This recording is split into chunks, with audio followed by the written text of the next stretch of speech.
नमस्कार साथियों, कैसे हैं आप सभी? उम्मीद करूँगा आप सभी ठीक होंगे और अपनी परीक्षाओं की तैयारी भी अच्छे से कर रहे होंगे। तो यहाँ पे साथियों कक्षा 8वीं के लिए जो नए मॉडल पेपर जारी हुए हैं अभी हाल ही में, वहाँ उनके सबके सॉल्यूशन है वो यहाँ पे हम इस वीडियो में कराने वाले हैं। तो यहाँ पे जो सेकंड प्रैक्टिस मॉडल पेपर है, वो यहाँ पे हम हल करने वाले हैं और इनकी आंसर की भी दोस्तों आपको इसमें मिल जाएगी। जैसा कि अभी थोड़ी देर पहले मैंने आपको ग्रुप में मैसेज भी किया था कि जल्द ही कक्षा 8वीं की जो गणित की डेस्क वर्क है वो अपलोड हो जाएगी। तो कक्षा 8 के जो भी छात्र हैं वो ऐप जिन्होंने डाउनलोड कर रखा है वो आराम से इसको डाउनलोड कर पाएंगे। आपको नोट सेक्शन में ये मिल जाएगी। तो चलिए फिलहाल इसको स्टार्ट करते हैं और सभी प्रश्नों को देखते हैं कि इस बार के प्रश्न है वो किस प्रकार के आपके रहने वाले हैं।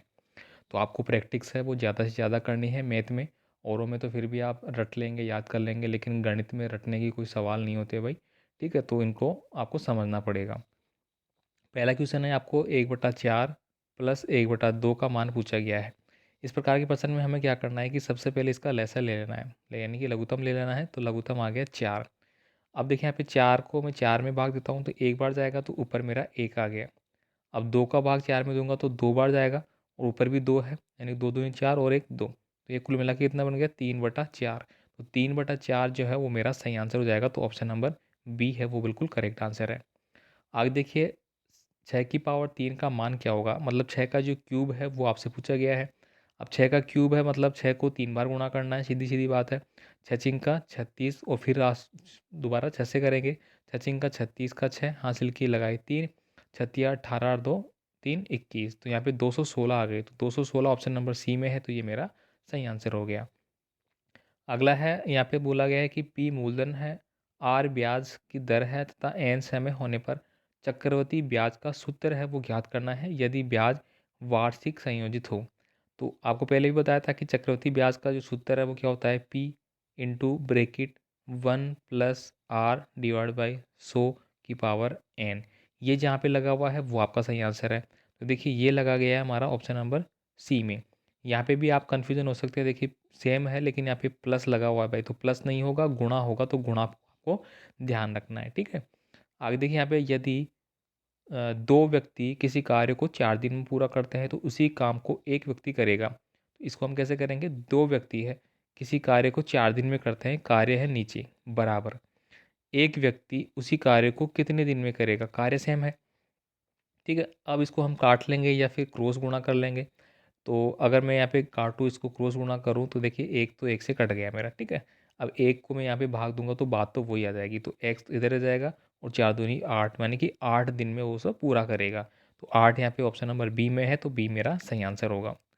नेक्स्ट देखिए, यहाँ पे अगला है 5x ब्रैकेट में x+3 के गुणनखंड है। तो इसके गुणनखंड आपको निकालने होंगे, इनको अलग अलग करना होगा। तो यहाँ पे देखिए, अगर मैं इसको गुणा करता हूँ सबसे पहले तो 5x को स्क्वायर हो जाएगा और ये हो जाएगा 5×3 = 15x, ठीक है। तो ऐसा किस में लग रहा है? देखिए 5x² और 15x इसमें लग रहा है, तो ये मेरा हो सकता है, ठीक है। इसकी संभावनाएं पूरी पूरी है भाई, ठीक है। इसके बाद देखिए यहाँ पे अगला जो है, इनको सोल्व कर लेना एक बार। बाय द वे कोई पर्सन गलत भी होता है तो आप कमेंट कर देना भाई, है ना।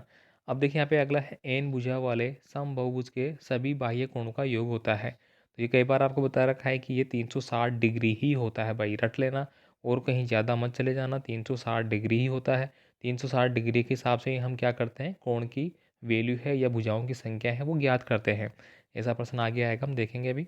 अब देखिए यहाँ पे जाँच कीजिए कि संख्या जो है वो 100 पूर्ण घन है या नहीं है। तो देखिए पूर्ण घन का मतलब होता है कि किसी संख्या को 3 बार गुणा करे तब वो आनी चाहिए।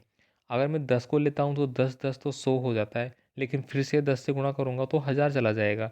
तो 10 ही ऐसी संख्या है जो कि 100 का क्या बनेगी, वर्ग बनेगी। लेकिन यहाँ पे पूछा है घन, तो ये घन नहीं है भाई, ठीक है। तो आपको यहाँ पे क्या करना है, नहीं है, और आप फॉर एग्जाम्पल करके बता सकते हैं। अब देखिए यहाँ पे है बीजीय व्यंजक, इसको आपका योग करना है। तो योग करने के लिए आपको क्या करना होगा, प्रत्येक संख्या को अलग अलग लिखना होगा भाई। यहाँ पे देखिए l² आपने लिखा प्लस m² आपने लिखा भाई, ठीक है। अब इसके नीचे चलेंगे अपन m² के साथ, m² प्लस यहाँ पे n है भाई, n² हो जाएगा। फिर अगला चलेंगे अपन n² से, तो यहाँ पे n², ठीक है, और प्लस l² आपका आ जाएगा। फिर अगर चलेंगे एल से, तो यहाँ पे आ गया 2lm, ठीक है, प्लस और 2mn, और प्लस 2l, ये थोड़ा सा छोटा पड़ गया मेरे पास तो, ठीक है कोई नहीं। अब इसको आप हल करेंगे तो इस हिसाब से आपको इसको लिखना है, अलग अलग थोड़ा समझा दिया मैंने, ठीक है। तो इस हिसाब से आपको करना है भाई। आगे देखिए, एक समभुज की भुजाओं की संख्या ज्ञात कीजिए यदि इसके प्रत्येक अंतःकोण है वो 165 डिग्री का है। तो अभी अभी हमने बात करी थी भाई, तो यहाँ पे देखिए भुजाओं की संख्या होती है n, और यहाँ पे कोण है हमारा 165, और ये मेरा 360 अभी हमने बात करी थी, ठीक है। इस प्रकार से आप इसको बराबर में लग के ज्ञात करेंगे भाई, ठीक है। आगे देखिए, यहाँ पे आकृति में दर्शाए गए चतुर्भुज पी क्यू आर एस का क्षेत्रफल है वो आपको ज्ञात करना है।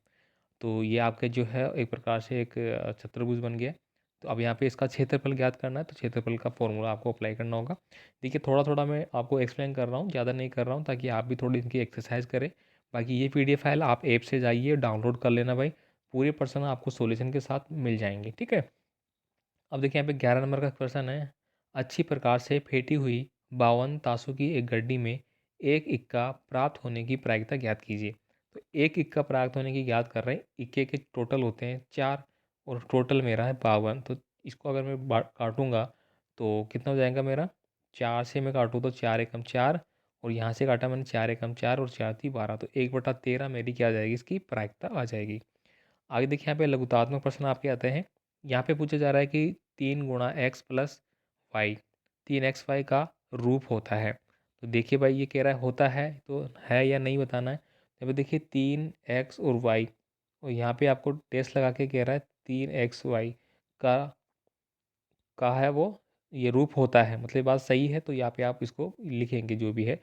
इसके बाद देखिए 20 तथा 21 का सार्व गुणनखंड है वो बताना है। तो सार्व गुणनखंड का आपको फॉर्मूले के हिसाब से करना है। यहाँ पे देखिए a+b और a-b, तो ये किसका निकलता है भाई, तो a-b का जो होल स्क्वायर होता है उसका ये पूरा विस्तार रूप होता है। तो यह ध्यान रखना। देखिए a-b अगर मैंने लिखा, अब इसको मैं खोलूँगा तो क्या हो जाएगा मेरा a², ठीक है, और क्या हो जाएगा -2ab + b²। तो इस हिसाब से निकल गया ये। अब देखिए यहाँ पे a² और माइनस का b² है, अगर मैं इसको काटूँ तो अगर इनको मैं दोनों को खोलूँगा तो एक प्लस में खुलेगा और एक माइनस में खुलेगा, ठीक है। अब देखिए यहाँ पे a² + 2ab + b², ये देखिए आ गया, तो ये मेरा है a + b का होल स्क्वायर, ठीक है। अब देखिए यहाँ पे अगला जो क्वेश्चन है, 10⁻10 किसके बराबर है। देखिए यहाँ पे 10⁻−10 आपको दिया गया है, तो यहाँ पे 10 तो ऐसे कैसे रहेगा, -10 का मतलब है 1/10 नीचे आएगा भाई, ठीक है। अब नीचे 1/10 आ गया तो मेरा क्या हो जाएगा, ये ऊपर जाएगा, तो ऊपर जाएगा तो ये क्या हो जाएगा, कट जाएगा भाई, 10 से 10 कट गया तो 1 आ जाएगा इसका मान। अब यहाँ पे देखिए दिए गए दंड आरेख में आपको आंकड़ों के हिसाब से प्रश्नों के आंसर देने हैं भाई, ठीक है। तो यहाँ पे आप देखेंगे इस प्रकार के पेपर में आपके प्रश्न आने वाले हैं श्योरिटी के साथ, आप इनकी प्रैक्टिस है भाई कर लेना, है ना। अब देखिए यहाँ पे एक विद्यार्थी द्वारा प्राप्त अंक इधर दिए गए हैं आपको, यहाँ पे वाई एक्स पे, एक्स एक्स पे उसके दिए गए हैं कई समीकरण, सॉरी जो विषय है वो दिए गए भाई। अब देखिए यहाँ पे क्या पूछ रहा है, इस द्विखंड आलेख द्वारा क्या सूचना दी जा रही है। तो यहाँ पे सीधा सीधा लिखना है कि विद्यार्थियों के प्रत्येक विषय में प्राप्त अंकों की सूचना, ठीक है, सीधा सा हो गया। इस विषय में विद्यार्थी के प्रदर्शन में सबसे अधिक सुधार हुआ है। तो देखिए यहाँ पे सुधार की बात करें, सबसे ज़्यादा किस में आ रहे हैं नंबर भाई, तो मैं बात करूँगा यहाँ पे देखिए ये हिंदी है वो सबसे ज़्यादा जा रहा है भाई मेरा, ठीक है, इससे भी थोड़ा ज़्यादा ही जा रहा है ये, ठीक है। तो यहाँ पे हिंदी आप लिख देंगे, बस ऐसे देख के वो आपको लिखना है। अब देखिए समांतर चतुर्भुज ABCD दिया गया है, परिभाषाओं और गुणधर्मों के आधार पर रिक्त स्थानों की पूर्ति है वो आपको करनी है भाई। यहाँ पे देखिए DC समांतर है BC के, मतलब D और C ये दोनों है वो समांतर है BC के, तो AB बराबर क्या हो जाएगा भाई, तो AB ये है A और ये B, AB बराबर पूछा गया है यहाँ पे, ठीक है, इस चीज़ का ध्यान रखना, क्योंकि ये है D और C, ये समांतर है किसके, B और C के, मतलब ये वाली रेखा है वो इसके बराबर है, मतलब इन दोनों के समांतर अपन ये कह सकते हैं, ठीक है। तो यहाँ पे भी क्या हो जाएगा, AB इसके हो जाएगी भाई, ठीक है। अब देखिए इन चीज़ों के मान भी आपको निकालने होंगे, आप देख लेना। यहाँ पे देखिए एक विद्यालय में 500 विद्यार्थी है, और पीटी के अभ्यास के लिए इन्हें इस तरह से खड़ा किया गया है कि पंक्तियों की संख्या कॉलम की संख्या के समान रहे। इस व्यवस्था को बनाने में कितने विद्यार्थियों को बाहर जाना होगा।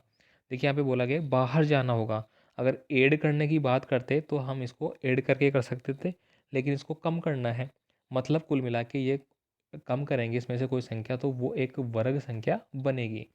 तो देखिए यहाँ पे अगर मैं 20 को 20 से गुणा करता हूँ तो कितना आता है मेरा 400, यानी कि 20 इधर खड़े हो जाएंगे और 20 इधर खड़े हो जाएंगे, तो बन गए पूरे 20-20।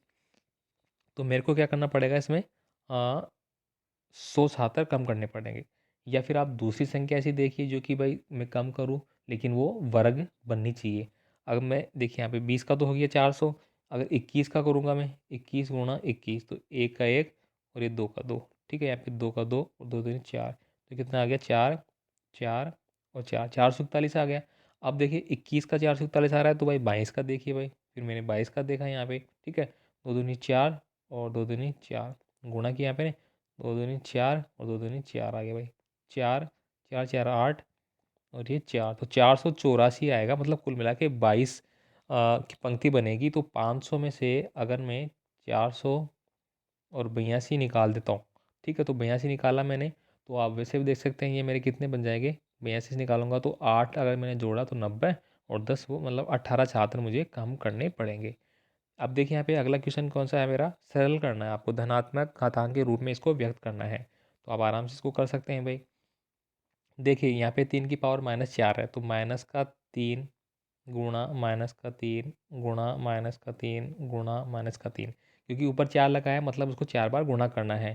तो यहाँ पे देखिए 1 2 3 4, यानी कि इसको माइनस को माइनस से किया तो प्लस हो गया, फिर माइनस से माइनस को किया तो प्लस हो गया, मतलब माइनस का चिन्ह हट जाएगा क्योंकि 4 बार है, सम संख्या बार आ रहा है।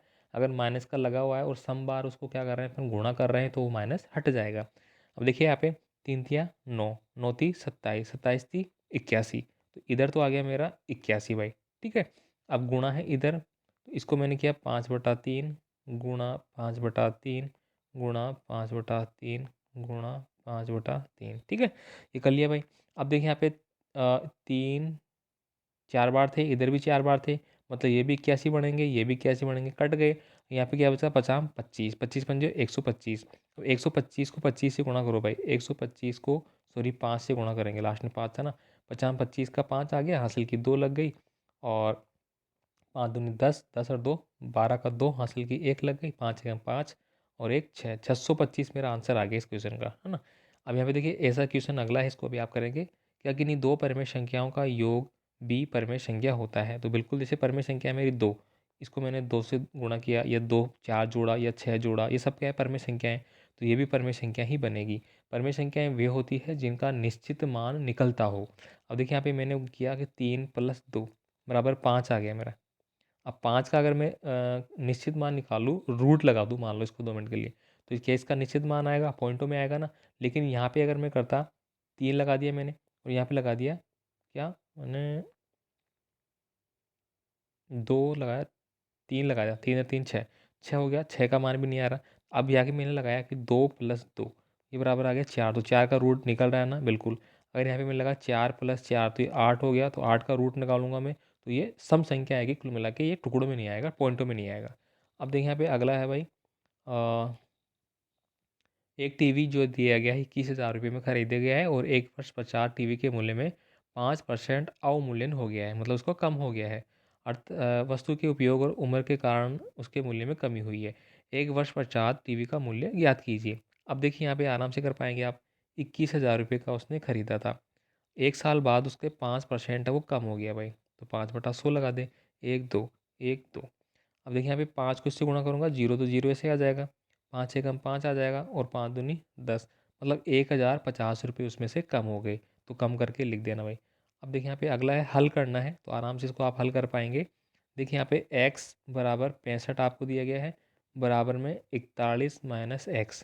तो मैंने इस प्रकार के प्रश्नों में आपको बताया था कि x की संख्याएं एक तरफ रखनी है और अंकों की संख्याएं एक तरफ रखनी है। तो यहाँ पे x, ये उधर का माइनस था तो इधर आके प्लस का बन जाएगा, इधर 41 था ऑलरेडी, अब यहाँ पे ये माइनस का था थोड़ी, ठीक है, इधर आके ये प्लस का हो जाएगा, ठीक है।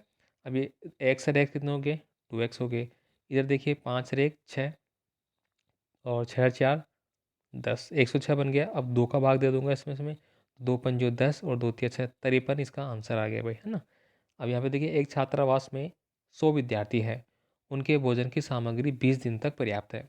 यदि इस समूह में 25 विद्यार्थी और आ जाए तो यह भोजन सामग्री कितने दिन चलेगी। ऑलरेडी मैंने प्रश्न करवाया हुआ है आपको, तो इस प्रश्न का जो है ना वो आप एक्सरसाइज करना भाई, बहुत इंपॉर्टेंट प्रश्न है ये, ठीक है।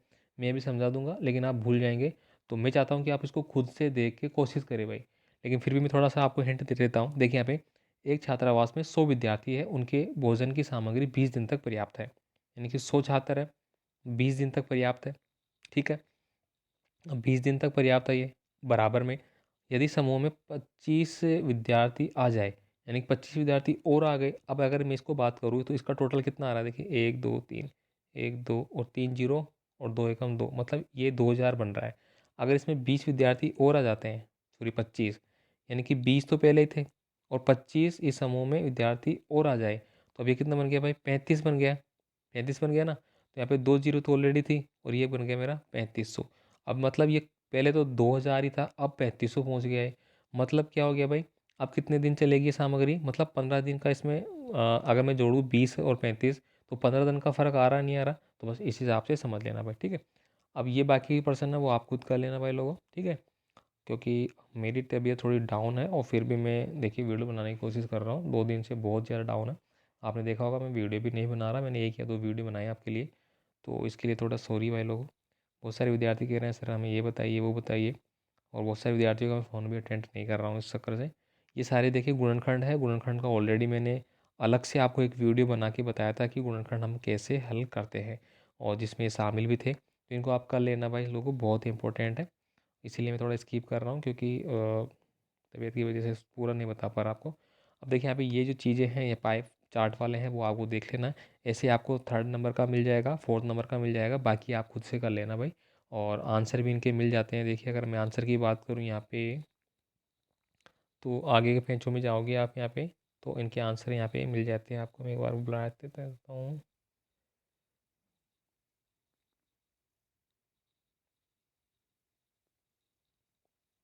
यहाँ पे उत्तरमाला आ जाएगी आपकी, ये देखिए यहाँ से आपकी उत्तरमाला स्टार्ट हो जाती है। उत्तरमाला व्यास मॉडल प्रश्न पत्र 2, तो यहाँ से सभी की इस प्रकार से आपकी उत्तरमालाएँ आपको इसी में मिल जाएगी। तो ये आप देख लेना भाई, आपके लिए बहुत इंपॉर्टेंट है। और भी सब्जेक्ट की जो क्वेश्चन बैंक है वो मैं जल्द अपलोड कर दूंगा। मिलते हैं अगले वीडियो में, धन्यवाद।